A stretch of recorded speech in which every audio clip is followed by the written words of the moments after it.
Hey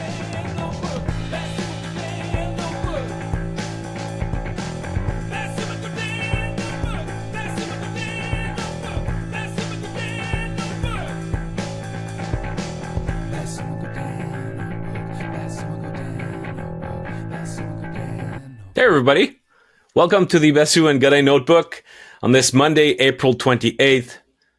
Our pin, I don't want to start necessarily with a weather report, but I mean, it's a sunny day, it's getting warmer, and this might not look like a hockey season for much longer, at least in Montreal. Because perhaps, I think. Listen, we're going to get into the weeds about Game 4. Again, a lot happened, but let's start briefly with Game 5 and what the Canadiens are presented with here in terms of a challenge. And I kind of liked. So Nick Suzuki spoke for a long time after that game. He did several waves of media, was very patient, answered every question. Must have been there for 10 minutes, which is an eternity after a game. Yeah. Especially after a losing game. And, and Cole Caulfield was out there. Lane Hudson was out there. All the key young guys, most of them, not all, but those three guys in particular, were there to answer questions. And after having gone through wave after wave after wave of questions, Suzuki was answering a question about, where they go from here. And he very casually said, I've been down 3-1 before. And just kind of came out of him. Very, very, kind of suave, calm, giving off an air of calm, of the opposite of panic. He was very composed about it. I've been down 3-1 before.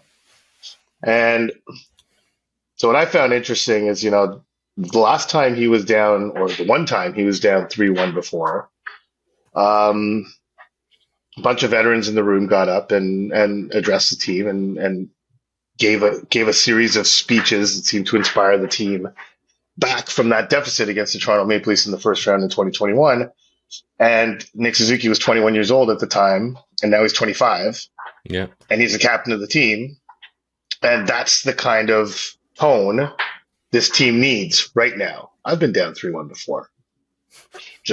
I can get you a toe. Same tone of voice, right? I can get you a toe. Exactly. I have a guy for that.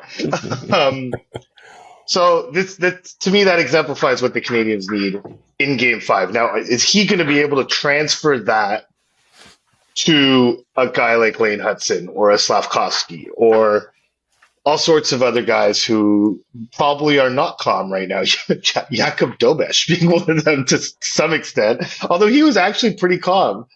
At one point, it's just. I mean, being in the head of that kid must be quite a journey.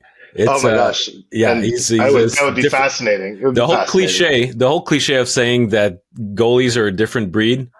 Well, yeah, that's Jakub Dobeš right there. He's 100%. He's like a mini. He's not quite Brizgalov, but he's got, on the scale of 1 to 10, he's a 3 Brizgalov. He's close. He's getting there. Yeah, he's getting there. He's got something there. Yeah, he probably thinks the universe is humongous big, I would imagine. So it's he was asked at one point, "What did you learn about yourself tonight?" Nothing. Yeah. It's just hilarious. But still, so point being, is Nick Suzuki, Cole Caulfield, Alex Newhook to some extent went through a playoff run with the Colorado Avalanche. I don't think he was in this position during that run, but still.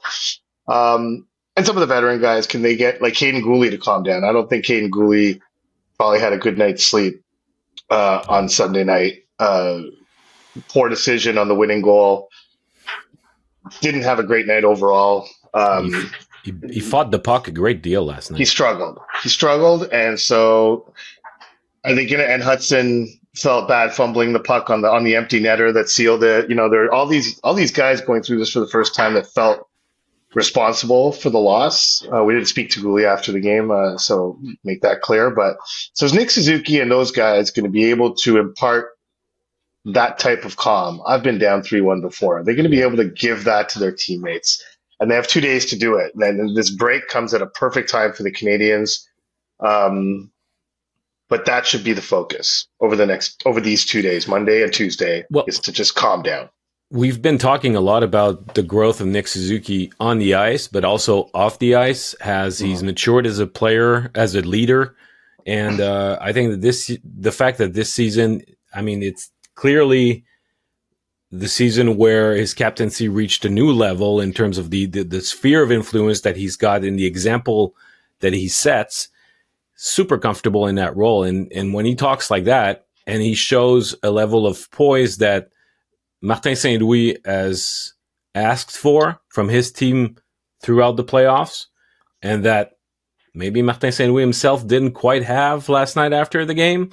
It's interesting to see at least the captain saying, you know what, let's calm things down.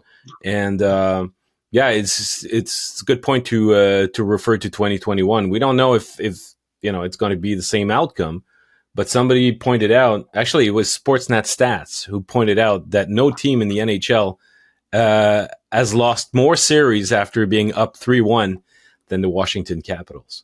So, well, yeah, and we'll obviously the Canadiens have done it twice in the last 15 years, and it's still a relatively rare occurrence. But this group hasn't done it. I really don't like, and this Washington Capitals group hasn't done it. It's historical stats in the playoffs don't really move the needle with me. It's this specific group. Sometimes, I mean, if that specific group is being referred to in those stats, then of course, when you talk about the Maple Leafs history, that's the group. That's who you're talking about. So, and right now, when you're talking about Connor Hellebuck, I mean, that's the guy. That's the playoff history that he has to overcome.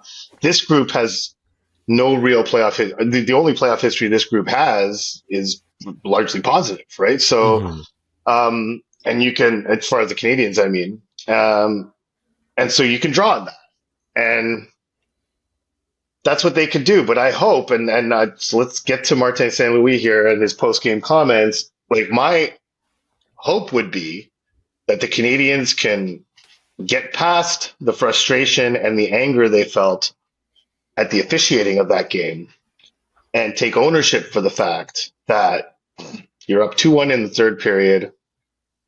You haven't scored a goal at 5-on-5 in the whole game, but you're in a position to win that game. Spencer Carberry says after the game that we were a mess after the second period, that they felt deflated, that he needed to go in the room and remind them that they're one of the best third period teams in the league, and now's the time to show it, blah, blah, blah. Canadiens had them on the ropes, and they let them dictate that third period. They found themselves, because the Canadiens didn't force the issue, and they didn't really force the issue all night. And so, Martin St. Louis, and I'm really glad you followed up with that last question, because I actually missed the word mandate when he answered my question about embellishment, when he said the mandate was embellishment.